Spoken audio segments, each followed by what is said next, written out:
tirar. Daí foi o pacto. Daí foi o pacto. E eu, realmente, depois disso, eu deslanchei no mundo mediúnico. Ali você também não tinha aquela noção. Nenhuma. Bíblia nunca teve em Na casa. Em palavra casa de tinha Deus, santo, terço, vela, crucifixo, mas eu nunca tive acesso a uma Sim. Bíblia. Nunca Sim. tive. Mas a consciência me cobrava. E o guia falou, não, quando mais para frente você abre o educandário Meimei, você abre uma creche e você paga esse karma, ajudando crianças Ai, meu carentes. Deus. Você paga esse karma. Como cobrisse ali, né, a vida que foi dada, né, ali, um pacto de vida. De De vida. uma criança que ali não era um feto, era uma vida. E Como fosse cobrir através de você ter uma creche ou outra coisa com assim. boas obras, quer dizer, você faz É caridade isso.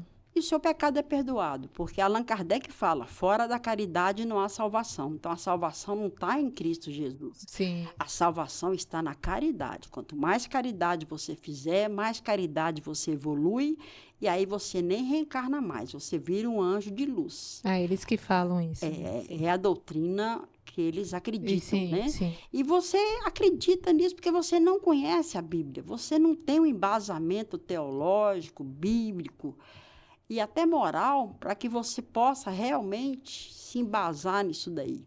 E foi muito torturante, porque eu ouvia essa criança chorar, eu não dormia, Sim, eu ficou estava... atormentada. A criança chorava e falava, meu nome é Raíssa, falava o nome, o meu nome é Raíssa, e falava o nome, e era outro espírito atormentador, mas eu não tinha noção Sim, sim. disso daí na época, como eu tenho hoje. Hoje, com o discernimento do Espírito Santo, você tem discernimento que na época, nossa, para mim, os fatos iam se encadeando e eu não prestava muita atenção. Sim. Então, essa criança chorava, e eu não aguentava mais a pressão realmente dessa criança chorando.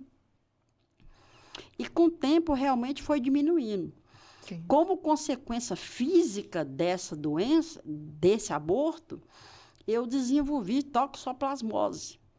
Aí o médico falou, a senhora não pode ter filhos, a senhora tem uma titulagem muito alta, pode nascer com lábio leporino, hidrocefalia. Então, na minha cabeça, assim, eu pensei em Deus pela primeira vez. Eu falei, Deus está me castigando.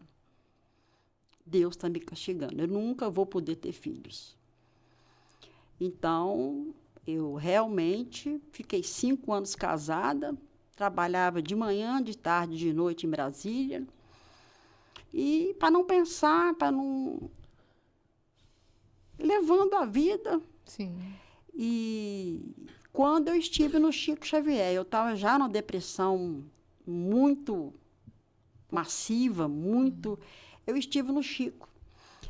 Peguei um ônibus, fui a Brasília, Uberaba, e chegou lá, o Chico contou minha vida toda, inclusive do aborto.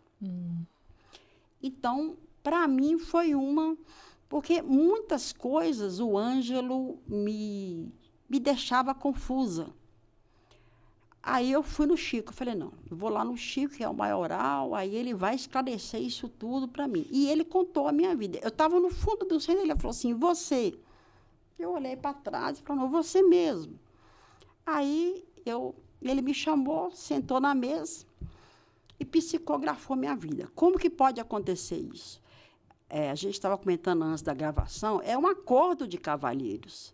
Então, o que acontece? O guia do Chico Xavier saiu, que era o Emmanuel. O Ângelo, que estava no mim, entrou no Chico e contou minha vida toda. Ele estava comigo desde a minha infância. Ele conta o seu perfume, o seu esporte, a comida preferida. Ele conta, aí você realmente acredita, porque você fala assim, gente, eu não conheço ninguém em Uberaba. Eu entrei calada no hotel, saí calada do táxi, sentei no fundo. Ninguém me conhece aqui nessa cidade, não contei nada para ninguém. E você tem sua vida toda, inclusive minha avó, é muito grande. Tudo explicado numa psicografia. E falou mais. Eu morava em Brasília, eu tinha excelentes empregos. falou que eu ia fundar 700 espíritas em Mato Grosso. Nossa. Na época, eu falei assim, não, é impossível. Não falei na frente dele, eu respeitava Sim, muito. sim. Mas eu pensei comigo, é impossível, eu não vou largar meu emprego, Uhum. sendo que meu marido era do Mato Grosso. Olha só. O que aconteceu? O inimigo cria a situação. Logo depois, o pai dele teve uma pneumonia, com suspeita de tuberculose, e ele falou, olha, nós vamos ter que passar um tempo lá no Mato Grosso. Não vamos mudar para lá, é só um tempo. Uhum. Até ele era filho único, até meu pai melhorar. Até meu pai melhorar, eu não tenho outra pessoa a não ser eu. Depois a gente volta para Brasília e você continua seus cursos. Eu tinha uma empresa de curso. Trabalhava no Senac, eu trabalhei na FUNAI, trabalhei no Projeto Rondon, trabalhei na Câmara dos Deputados. O inimigo só me dava o filé. Bastava eu falar assim, eu quero trabalhar na Câmara. Bum, Fazer assim. ele dava. Eu quero trabalhar na FUNAI. Ele me dava. Então, eu fui para Cáceres e lá a primeira pessoa que eu fiz amizade foi um espírita. Foi um espírita. De Barbacena e tudo. E nós começamos a fazer oração, nós duas em casa. Nós duas em casa. Ela era muito sozinha e tudo, pedagoga, tinha uma escola. E dessas orações em casa, vinha um, vinha outro. Quando se abriu o olho, já tinha um centro espírita formado. Meu Deus. Aí a minha casa, a minha garagem não suportava mais. Nós alugamos um ponto. Alugamos um ponto. E eu ainda tinha dúvidas. Eu ainda tinha muitas dúvidas. Como assim? De não abrir ou abrir? Dúvida com relação a como atender uma região tão sim, extensa. Sim. Eu sozinha, porque ela não era médium, ela era uma leitora assídua de livros, que ela se tornou presidente do centro, mas ela não era médium. Então, virou um centro espírita, Fraternidade Espírita Dias da Cruz, em Cáceres, Mato Grosso, e ali começou um trabalho de psicofonia, psicografia, de yoga, de meditação transcendental, acupuntura, homeopatia. Não dá para dizer. Tudo que for da nova era, acupuntura, a nova era e ocultismo, e o guia ia trazendo por cento. Como assim? Ele trazia um guia, o Ramires era especializado em yoga. Então, ele formava aquele núcleo ali de pessoas. Outro era especializado em homeopatia, outro era especializado, quando se viu, tinha uma estrutura. Como que se abriu os 700 espíritas? Na casa das benzedeiras. Então, eu ia na casa das benzedeiras, abençoava, entre aspas, com dinheiro, fazia banheiro, reformava a casa, e ali tornava um ponto de sopa, de caridade, distribuição do Evangelho segundo o Espiritismo. Então, parecia tudo muito bonito. Sim. Parecia tudo muito bonito, porque você pensa assim, como... E era usado o nome de Jesus. Entregava-se sacolão, receba em nome de Jesus. Olha só. Nas sessões em que eu manifestava demônios, que na época chamava-se espíritos sofredor, obsessores, Jesus te ama, Jesus te perdoa. Falava o nome de Jesus, então, né? Não tinha como. E as pessoas acreditam, né? Algumas pessoas da minha família chegaram a falar de espiritismo comigo, mas eu falava assim, gente, é tudo em nome de Jesus. É tudo em nome de Jesus. É uma blasfêmia, né? Em momento nenhum eu falava em nome de Ângelo. Quando chegou uma carta... Um momento. Pode beber, fica à vontade. Chegou uma carta psicografada da Comunhão Espírita de Brasília, que eu frequentava lá em Brasília, né? Eu pedi permissão para mudar, aí eu falei que ia voltar. Nunca voltei para Brasília. E nessa carta psicografada por um demônio chamado Dias da Cruz, ele falou que Ângelo não era Ângelo, que Ângelo era Eurípides Basanufo, que era um espírito de alta hierarquia, de cura, disso, daquilo, sim. outro. E ele tomou a forma e começou a aparecer para mim. Começou a aparecer, começou a fazer os trabalhos no centro. Ele se tornou o maioral, ele se tornou o guia. Tinha outros espíritos, entre aspas, imundos, mas ele se tornou o cabeça, o maioral do centro. E começou a fazer esse trabalho lá. Então, foi realmente um choque para todos, porque na cabeça de qualquer um, receber Eurípides era uma grande honraria, de cabeça de qualquer espírita. Receber Eurípides era uma grande honraria. Chico Xavier recebia, poucos recebiam. E o mais importante disso tudo é que ele atuava de uma forma assim, de falsos prodígios, falsas curas. E eu comecei a questionar. Jesus já tinha um plano para mim. Eu comecei a questionar como que Eurípides estava em Uberaba, estava em Cáceres, estava em Brasília. Aí eu pensava, ele não é... Eu não tinha as palavras onisciente, onipresente, eu não tinha essas palavras, mas eu pensava assim, ele foi um professor em Sacramento, que eu li toda a vida dele.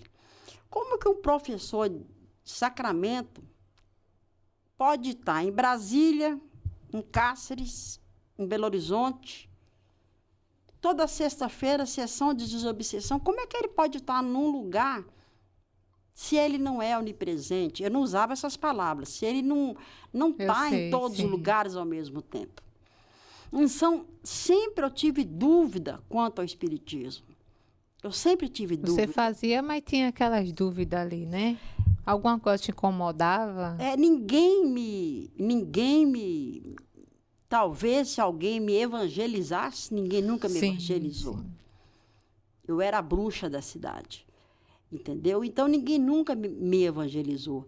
Então, eu tinha dúvidas. Como é que uma pessoa está com Chico Xavier, está comigo, está lá na Bahia, está no Espírito Santo, sendo que sexta-feira era o dia marcado para a desobsessão.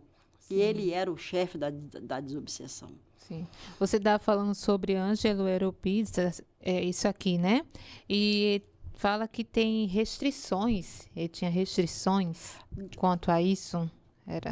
Para você sair do corpo, viagem astral, para você fazer cirurgia psíquica, porque lá não havia corte, as cirurgias eram só espirituais.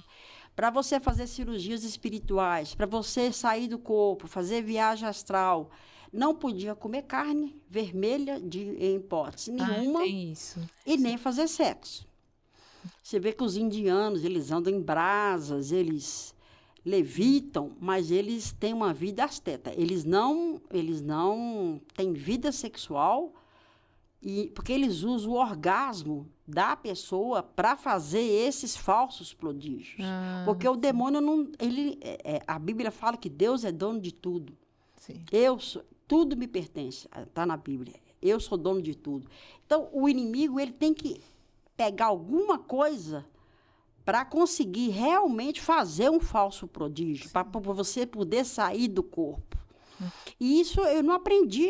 Sair do corpo eu aprendi criança. Leitura dinâmica, eu lia um livro de 200, 300 páginas em 2, 3 horas.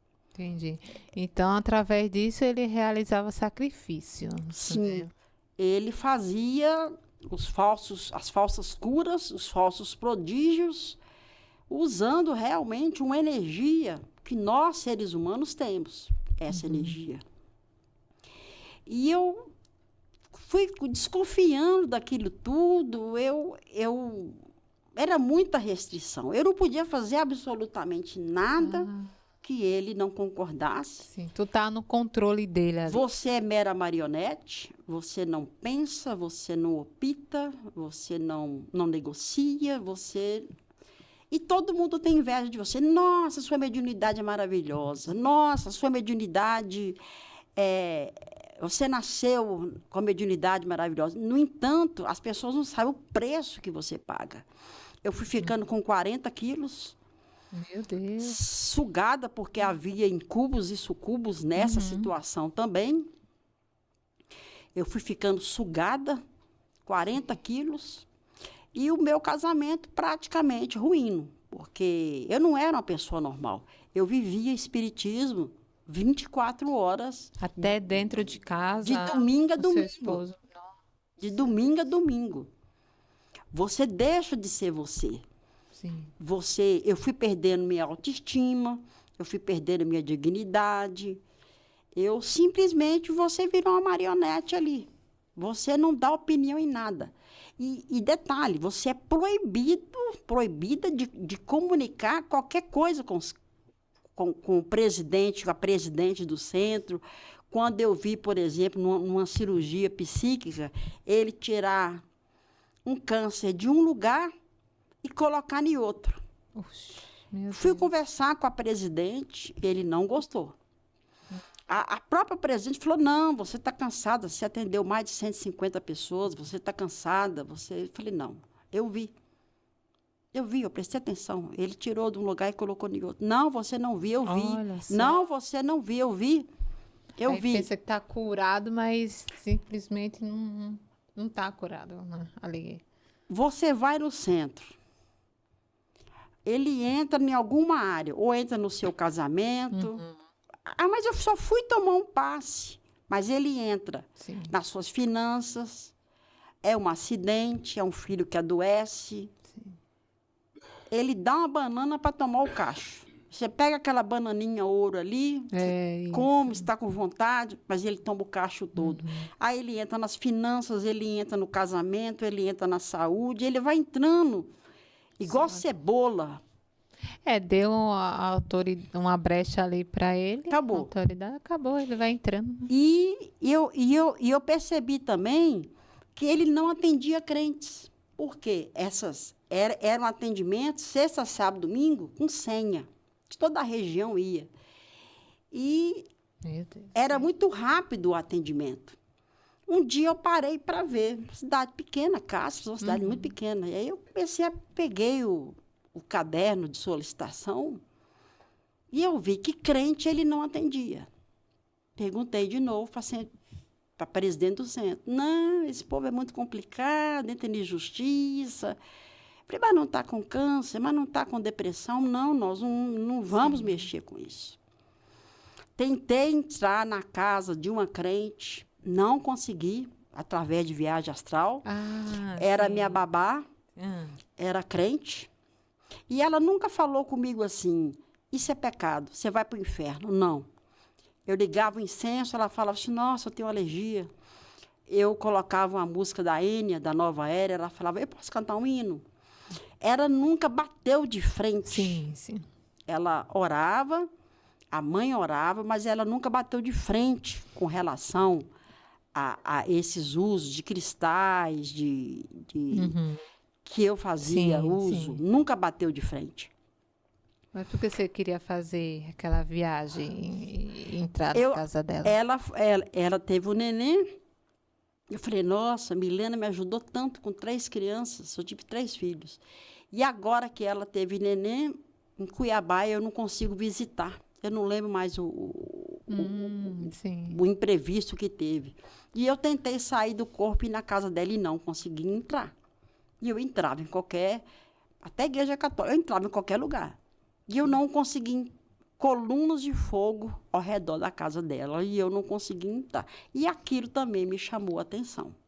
Foram coisas que eu creio que quando você é de salvação, o Espírito Santo, ele vai te conduzindo devagar a um conhecimento, porque já era muito. Eu recebi uma média de 2.000 espíritos seja psicografia, seja psicofonia. Psicofonia é falar, psicografia é escrever.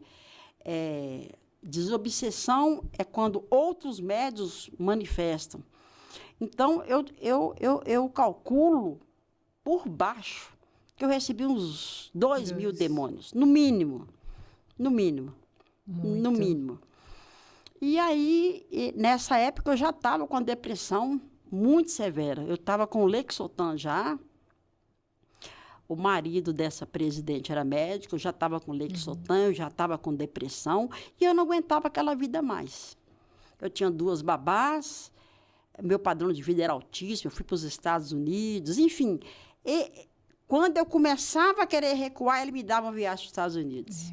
Para fazer trabalho lá. Quando eu começava a recuar, ele me presenteava com a viagem nas Águas Quentes. Quer dizer, ele sabia ir me levando. Aí, quando estava nas Águas Quentes, eu esquecia daquilo que estava me encucando. Sim. Eu me envolvia ali com meus filhos, na água quente. Mas o Espírito Santo, ele foi trabalhando devagar realmente.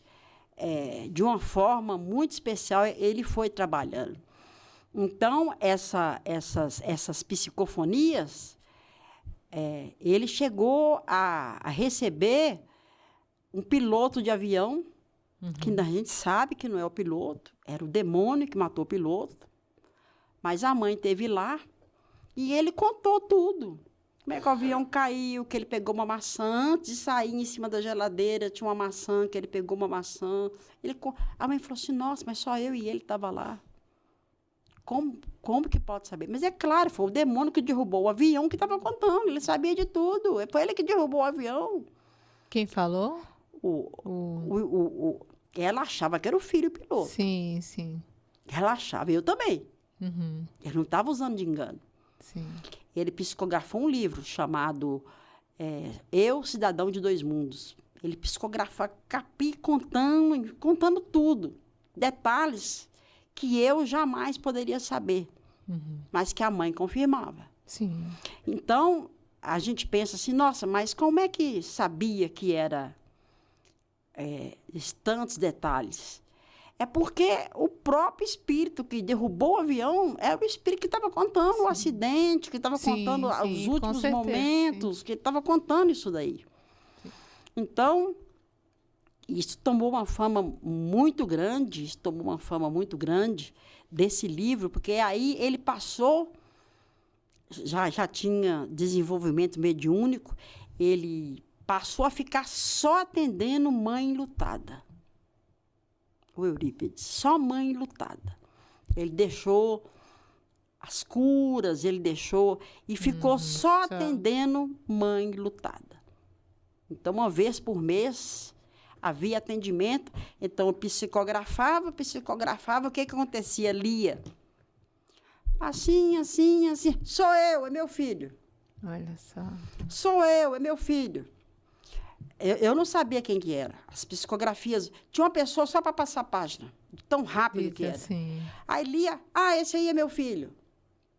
As mães identificavam, essa carta é minha. Meu Deus. Então, ele passou a atender só mães enlutadas, que é o grande chavão do espiritismo. Pessoas que não se conformam com a morte, especialmente de filhos.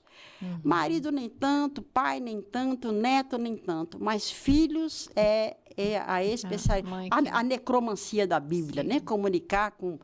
Na verdade, não se comunica com o morto. Não existe comunicação. Não existe na Bíblia, né? Não existe. O que existe é o espírito se fazer daquela pessoa. Isso. O perfume, a voz, tudo. Tudo, Ela imita tudo. É uma enganação Mas total. quem não conhece, realmente, não tem como não acreditar. Sim. Não tem como não acreditar. Então, ele se especializou nesses casos de luto, mas eu fui cansando daquilo tudo. porque Mas até então você nem sabia, né, aí, Aline, não, nunca.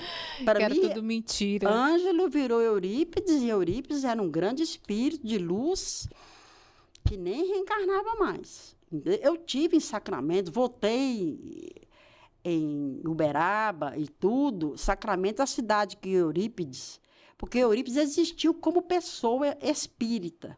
Ele morreu como era espírita, porque nós, servos de Deus, o inimigo não vai usar o nosso nome para psicografar em centro espírita Isso, nenhum. aquele que está guardado no Senhor, não, Não existe não isso. o inimigo. Mas ele, como era espírita e médium, os espíritos começaram a usar. Vamos usar quem? Vamos usar Eurípides, um grande professor, um grande caridoso, um grande médium. Vamos usar ele para fazer isso daí. Então, ele se tornou uma pessoa bastante conhecida na cidade, mas eu já estava realmente... Porque é uma exigência Sim, sim. que nenhum atleta, que nenhum artista, nenhum aguenta. É uma exigência em cima de uma exigência. E é espiritual, né? Você tem um dono. Você tem um dono. Sim. É como se você fosse um cachorro. Você Comandar come na hora que eles querem, você come o que eles querem, você faz o que eles querem e tudo. E como que ficava seu casamento? Em casa, seus filhos? Como que você fazia? Bom, o casamento acabou e eu não culpo meu esposo, porque realmente, se fazia sexo 3 vezes por ano. Então, exausta ali, você completamente ali, né? Eu não esgotada, podia jogar essa energia assim, através do... da relação Da com o relação. marido. Então, ele foi tendo amante, Sim. sem eu saber. E o Eurípides falava que meu casamento era perfeito. Meu Deus. Meu casamento era perfeito. E eu acreditava Sim, nisso. sim. Porque não tinha. Eu tinha um altíssimo padrão de vida. Tudo que eu queria. Eu quero esse microfone, você tem. Eu quero essa Bíblia, eu tenho. Tudo que eu queria, ele me dava. Entendeu? Quando eu começava a ficar descontente, apática, ele... Ele te dava, mas ele queria em troca, né? Aquilo. que eu continuasse servindo, enquanto eu tivesse um pouquinho de saúde. Porque o que você via lá com as benzendeiras, com esse pessoal? Usava. Depois que não servia mais, jogava fora igual um bagaço. Então, quer dizer, eu comecei a ver isso. Eu estive em Brasília e fui visitar a dona Irene Carvalho, fundadora, presidente, médium da Comunhão Espírita em Brasília. Sim. Chegou lá, o marido estava com uma gaze tampando a garganta, estava com câncer na garganta, ela completamente enferma, e eu pensei assim, gente, esses dois se mataram, conseguiram com Juscelino Kubitschek um terreno maravilhoso para construir a Comunhão Espírita em Brasília. Olha o fim. Eu devia ter meus 32 anos, ele já devia ter seus 60, 70. Nossa. E eu pensava assim, gente, esses dois, olha o fim de vida. Inclusive financeiramente, ele quebrou. Ele tinha a casa do Barata. Tudo, né? Ele quebrou. E ele estava vivendo de ajuda da Comunhão Espírita, sacolão da Comunhão Espírita. Aí eu questionei, eu falei, gente, cadê a saúde? Não tem. Cadê o dinheiro? Não tem. Cadê a família? Não tem. Estão aqui vivendo como mendigos. Sim. O inimigo deu. E eles fizeram para os outros. Ninguém fez mais caridade do que eles. E no final, tirou tudo, até a saúde. Tudo. Eu desci o elevador. Você via mais, né? Para ele ali não servia mais o inimigo, né? Não, já estavam velhos, já tinham construído uma baita Comunhão Espírita, um prédio enorme. Já não eram mais úteis. Eles simplesmente não eram mais úteis. Então, eu comecei a questionar o fim deles, eu comecei a questionar muita coisa, mas isso eu comecei a questionar, eu comecei a ver que eu não podia verbalizar isso. Eu comecei a questionar em pensamento, porque ele tinha uma desculpa perfeita para aquele fato que estava acontecendo. Sim. E eu comecei realmente a ficar quieta, a não comentar mais. Eu comecei a surtar, esse anestesista me internava como esgotamento nervoso, mas, na verdade, eu estava surtando. Sim. Na verdade, eu estava começando um espírito de loucura. Gostou desse corte? Quer assistir o vídeo completo? Então clique aqui no link que está aqui na descrição do vídeo e assista.